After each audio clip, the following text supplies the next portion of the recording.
ওই আল্লাহ গিয়ে কইস্তাম আমরা ওখানে মানুষ হইতাম পারছি না। আমরা একটা আকিস বিড়ি ধরাই দিলে মুসাকারাতে আড়াইয়া ওই নবীপুর পর্যন্ত নেওয়া যায়। আরেকটা বিড়ি ধরাই দিলে বিড়িয়ে ঠেললে আবার কোম্পানি বুঝবে ঠিক নেই? তাহলে কয়টা গোনা না মহিবুল্লাহ ভাই? কয়টা রে? 1 নম্বরে শিরিক, 2 নম্বরে হইল মা বাবার অবাধ্য আচরণ করা, এটা করবেন না। 3 নম্বরে মিথ্যা সাক্ষী দেওয়া, মিথ্যা সাক্ষী দেওয়া, মিথ্যা সাক্ষী দেওয়া। কইতে কইতে নবী দাঁড়াইলিস, এটা জঘন্য, একটা জঘন্য। বাবা বর্ষ এতক্ষণ যে ঠিক করা লাগে না, নতুন মিথ্যা সাক্ষী সাংঘাতিক জিনিস, সাংঘাতিক জিনিস। আপনি একটা নিরপরাধ মানুষকে মিথ্যা সাক্ষী দিয়ে অপরাধী বানাই ফেলছেন। আপনি কি করছেন? আপনি কত বড় জুলুম করছেন। ফিটলে ফিটা হয়, মাথা ফাড়াইলে ফাড়ানো হয়। আপনি মিথ্যা সাক্ষী কেন দিলেন? আমি মহিবুল্লাহ ভাইয়ের নামে আমি কইলাম, মহিবুল্লাহ ভাই আপনার এই কামটা ঠিক হয়েছে না। কি কামটা? ভাই আমি কী করলাম? আমি দেখছি না, মনে করছে আমি আপনার দেখছি আপনি ক্যান্টনমেন্ট খেয়ে করে বিড়ি খেতে আছেন। এবার নামে সবার সামনে আমি এই একটা কথা কইলাম, আসলে এবার জীবনে বিড়ি ধরছে না। ওখান যে আমি এত এবার নামে মিথ্যা সাক্ষীটা দিলাম, এখন অর্ধেক মানুষ হইলেও কইব ফিরসা বুঝুরি মিশা কথা কয়। তুমি দিয়ে এখন একটা মুসল্লি বাপ ধরে থাহ, ক্যান্টনমেন্ট গিয়ে টানো। তুমি এলাকাতে না ভালো ভাবতে না তাহ ক্যান্টনমেন্ট গিয়ে টানো। খাইছে নি ধরা হুজুরেরা তো মনে করেন 100 লোকের ভিতরে 50 জন কইল এবারে আমি অপরাধী বানাইলাম, এবারে আসলে অপরাধী ছিল না। ঠিক কিনা কম? এটা কি ছোট গোনা না বড় গোনা? এই কাজটা করা যাবে। একটা উদাহরণ দেই, আপনারা বুঝবেন। যখন আল্লামা দেলোয়ার হোসেন সাইদির বিচারা, দেলোয়ার হোসেন সাইদি মুফাসসির কোরআন, কোরআনের পাখি, ওনার যখন বিচার হয়, এক মাইয়া সাক্ষী দিতে আইছে। খুব খেয়াল করেন, সুহন কথা। সাক্ষী দিতে আইছে, বিচারক জিজ্ঞেসে কি তোমার কথা কি? হ্যাঁ ছেলে হলে কয় কথা কয়। বিচারকে জিজ্ঞেসে এই তোমার কি সাক্ষী? কই উনি আমাকে ধর্ষণ করছে। তো তোমাকে ধর্ষণ করছে? কয় কোন সালে? খেয়াল করেন গেলাম, সুহন কথা। কয় কোন সালে? 1971 সালে। কয় তোমার জন্ম কত সালে? কয় 75 সালে। জন্ম কত সালে? 75। দর্শন করছে কোন সালে? 71। কিরকম ফিটা দরকার? তুমি নিজেরে অপরাধী বানাইয়া তুমি আরেক বেড়ার অপরাধী বানানোর জন্য জন্ম হইল তোমার 75-এ, 71 সালে তোমারে ধর্ষণ করছে। তুমি যে এত বড় কথাটা বলে ফেললা, আম্মা তুমি মরতা না? তুমি মরবা না আম্মা? কবরে যাবা না?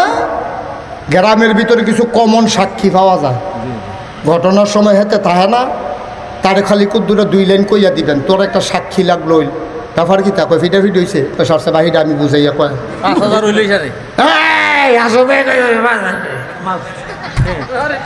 ফিটাফিট হয়েছে। এখন কথা কইতে না, ফিটাফিটি হয়েছে হাতে সাক্ষী।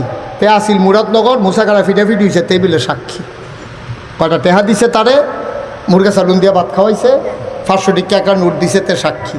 কি সাক্ষী? বলো তুমি কি দেখছ? ওই কি দেখতামা ফিডানোর লগে লগে মাথাটা সেরকে ফেটকেছিল, ছাই আর হইছি না। কয় তুমি কই আসলা? কয় মুরাদনগর। কি ঘটনা মুসাকারা 71-এর মতো হয়েছে। আব্বা মরবেন না আপনি? আপনি একটা নিরপরাধ মানুষকে কয়টা টাকার বিনিময়ে আপনি মিথ্যা সাক্ষী দিয়া ফাঁসাই দিলেন। কি করছেন আপনি? একটু বিবেকটারে এই জায়গাটা অহন বইয়া চিন্তা করেনছেন কেন? আন্দাজ করে কথা কন। আমি মহিবুল্লাহ ভাইয়ের মতো এক মানুষরে দেখছি ক্যান্টনমেন্ট বিড়ি খেয়েছে, এটার উপরে আমি চলতি গাড়িতে কিতা দেখছি না কিতা দেখছি, এটার উপরে আমি সাক্ষী দিয়া লাইলাম মহিবুল্লাহ ভাই বিড়ি খেয়েছে। আমি মরতাম না? আমার বিচার হবে না কিয়ামতের ময়দানে? ফিরসাব দেখে আমারে লইব, ছাড়বে না, আমারে ছাইরা দিব। আমারে কি করলাম আমি? মুসলমান লম্বা কথা না রে ভাই, সর একটু পুঁজি নিয়া কবরে যাই, একটু পুঁজি নিয়া কবরে যাও। আল্লাহর নবী কয় মা বাবার সাথে অসৎ আচরণ করা যাবে না রে ভাই। আমি মুশতাক ফয়েজি, আমার আব্বা নাই। আমারে যদি কেউ কও হুজুর 20 লাখ টাকা দেন আপনার আব্বা এনে দেব, খোদার কসম আমার ব্যাপারে আমি সাক্ষী দিলাম, আমি 20 লাখ টাকা দিতে 1 সেকেন্ডও দেরি করব না যদি আব্বা পাই। কিন্তু না, আমি 20 লাখ না 20 কোটি 20 বিলিয়ন ট্রিলিয়ন আমি টাকা দিল আব্বা ফেরত পাবো না। এমন আব্বা আমার মতো যার নাই, ঘরটা দিয়ে দেহে সব আছে, তার আব্বা দুনিয়াতে নাই।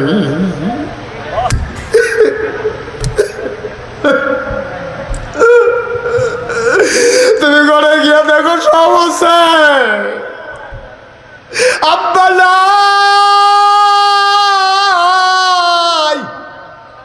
ছোট ছোট বাচ্চাগুলো যখন আব্বা আব্বা কইয়া ডাক দেয়, তোমার মনটায় কয় আমিও যদি একবার আব্বা বলে ডাক দিতে পারতাম।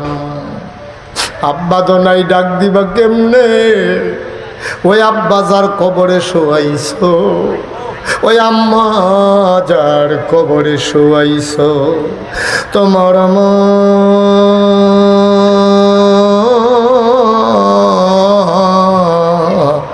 কবরে শুয়া শুয়া কান্দে রে। তোমার ওই চোখ নাই, তুমি মায়ের চোখের পানি দেখো না। ও মাহারা সন্তানেরা, ও বাপারা সন্তানেরা, 36 বছর মুশতাক ফয়েজি, 36টা বছর দেশে দেশের বাইরে মুশতাক ফয়েজি ওয়াজ করে। মাহফিলটাত কদম দিলে মাহফিলটার ওজন বুঝি। আজকে তোমাদের মোচাগাড়া দরবারে মাহফিলে কদম দিয়ে মন সাক্ষী দিয়েছে, তোমাদের মাহফিল আমার আল্লাহ কবুল করে নিয়েছে। যদি আমার জিগাও বুঝলেন কেমনে, তুমিও বুঝছো। আমি চিন্তা করছি, তুমি চিন্তা করো না। তুমিও বুঝছো, মনে করাইলে তুমিও বুঝবা। বিলে হুজুর কেমনে বুঝলেন? মাগরিবের পরেও যে আসমানে ডাক দিল, এখন রাইতের কয়টা বাজে? 11:30 বাজে। কই একটা ফোঁটা বৃষ্টি তো সুবহানাল্লাহ কয় না। অন্যদিন যে আকাশটা ডাক দেওয়ার লগে লগে ফোঁটা শুরু হইয়া যায় গায়। আল্লাহ দিয়া যা আকাশে ডাক দেয়, ফোঁটা তো দেয় না। আল্লাহ কয় থাক, মানুষটি দিনের কথা শুনবো, ওয়াজ মাহফিল হইতে আছে। তাইলে বুঝা গেল বৃষ্টি থামাইয়া আমার আল্লাহ তোমার আমার জন্য সুযোগ করে দিয়েছে, ঠিক কিনা? এই কবুল হওয়া মাহফিলটা সবাই মিলে আজকে আমরা দোয়া করব। তুমি ওজন বুঝো নাই, তোমার আব্বা আম্মা চতুর্দিক দিয়া দাঁড়াইয়া রইছে। আর যা তার আল্লাহকে দোয়া করা, যার আব্বা নাই, যার আম্মা নাই, যারা দাঁড়িয়ে আছেন, এখন আর দাঁড়াই থাকা যাবে না, একটু বসে পড়ে।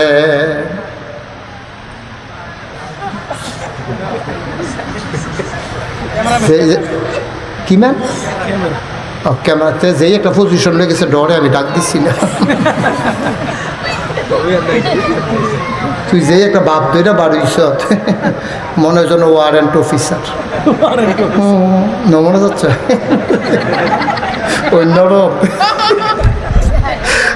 বলা একটা বাবা, এই যে আকাশি রঙের গেঞ্জি আইও না, এখন তো কইছি না বইটা, ওখানে দোয়া করা মাব্বাম্বার লিখবে। আচ্ছা, মার্শাল্লাহ, লক্ষ্মী সোনার ছেলে। সবাই বসেন। এই ছেলে, যার পাশে যে আছে তারে বসাই দেন, বসো না। এই বন, সবাই বসেন। এখন আমরা দোয়া করবো। আব্বা আম্মার লেগে দরকার আছে রে? আল্লাহ কোন আল্লাহ, আল্লাহ তুমি কবুল করো, কবুল করো, কবুল করো। আমরা সবাই মিল্লা দোয়া করার দরকার আছে নি? আমি আমার আবু বকরকে অসংখ্য ধন্যবাদ জানাই। বাংলাদেশে অনেক দরবার আছে, এর চাইতে বড় বড় দরবার, মুসাগারাতে অনেক বড় দরবার, কিন্তু সারারা দরবার একটা মাদ্রাসা নাই। আপনার নাম কইলে চিন্তা লাগবেন, এখানে একটা দরবার আছে, গিয়া দেখি কোনো মাদ্রাসা, কোনো প্রতিষ্ঠান নেই। আমি কইলাম যে ভাই, আপনার এত বড় দরবার, এত লক্ষ লক্ষ মুরিদ, এটা মাদ্রাসা দেন নাকি রে? হুজুর এই কথাটাই কইয়েন না, মাদ্রাসা ফললে এটা বেশি চালাক হইয়াছে, ফির সাহেব মানতে চায় না। নাউজুবিল্লাহ কইতেন না? হ্যাঁ হ্যাঁ, কুছ কুছ কালা হ্যাঁ। নাউজুবিল্লাহ কর। আমরা সবাই মিল্লা আবু বকরকে ধন্যবাদ জানাই। তার ভাইয়ের আমার তালতো ভাই, তার আব্বা আমার তালুই। আমার ছোটো বোন বিয়া দিছি দৌলতপুর, আপনারা জানেন তো। দৌলতপুর আমার আবু বকরও বোন বিয়া দিছে, আমারও বোন বিয়া দিছি। তো আমার যে বোন জামাই এটা হলো বড়, আর এই আবু বকরে যে বোন বিয়া দিছে এটা হলো ছোটো। এই তো হইলে আমরা তালতো ভাই না, তো এটা তো কইলাম সাইয়ার হোসেন কিন্তু তালতো ভাই। এই সুন্দর করে প্রতিষ্ঠানটা সাজাইছে। আমার কলজার আমি তালুই রেজি গেছি, তালুই এই জায়গাটা আপনার সবটা হয়, এটা জায়গা মহিবুল্লাহ সাহেব এখান দিয়ে দিছে, এবারটা দিছে এখান দিয়ে যে এই জায়গাটা তোর দরকার আছে। এই যে সুন্দর জায়গাটা মাশাআল্লাহ মাদ্রাসা হেগুলডাত করছে, আরও আমরা জায়গা আছে। আল্লাহ আল্লাহ তুমি এই মাদ্রাসাটাকে এই এলাকার ছোটো ছোটো বাচ্চারা যেন আল্লাহর ওলি হইতে পারে।